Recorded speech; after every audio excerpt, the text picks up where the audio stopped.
For years, the people in this town told lies about me.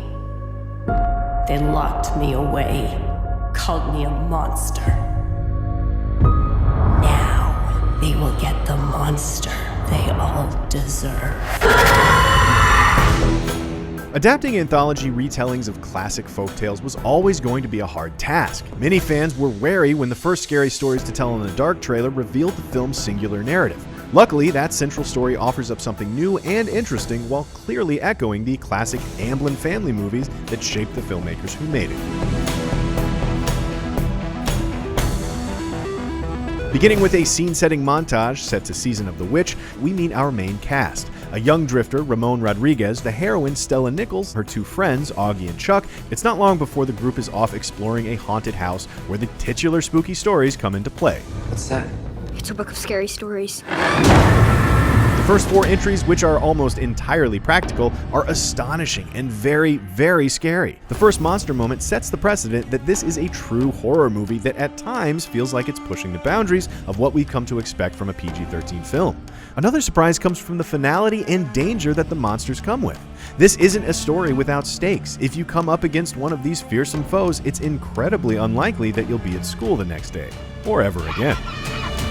Sarah Bellows' book, where the stories write themselves and it all comes alive. That sense of real danger and dread, mixed with Andre Overdahl's playful direction, makes Scary Stories a really enjoyable watch. Both Overdahl and producer Guillermo del Toro have spoken about their love for classic 80s films, and rather than just trying to replicate them, this film feels like it was made by people who loved and learned from movies like The Goonies, E.T., It, and Back to the Future.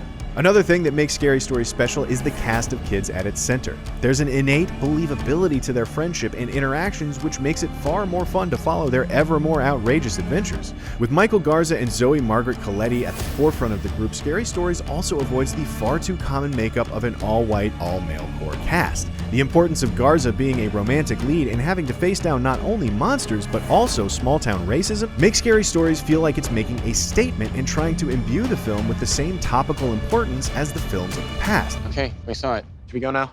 Who ordered the chicken? Overall, Scary Stories to Tell in the Dark feels like it could light the spark to bring kid-friendly horror back to the forefront. It's filled with solid scares, fun adventure, and a cast that's genuinely likable. The biggest missteps here are not narrative or due to a lack of thought from the creators, but seemingly from a lack of budget, with one of the biggest monster scenes hitting a little less hard with some questionable CGI. But the only reason it stands out so much is due to the brilliance of practical work the film boasts. Who came up with all this sick stuff? The biggest obstacles that Scary Stories has to face is that many of the people who were terrified by the books as children are now adults with a broad knowledge and experience of horror. This likely won't satisfy hardcore horror hounds in the way they were hoping, but as a kids movie that also dedicates itself to being truly scary, it's both satisfying and occasionally surprising. It's a shame this wasn't an October release, as it feels like the perfect Halloween flick, but hopefully it'll find an audience in the wilds of August. You don't read the book. The book reads you. For more reviews, check out what we thought of Hobbs and Shaw and Once Upon a Time in Hollywood, and as always, be sure to follow and subscribe wherever you like to watch IGN.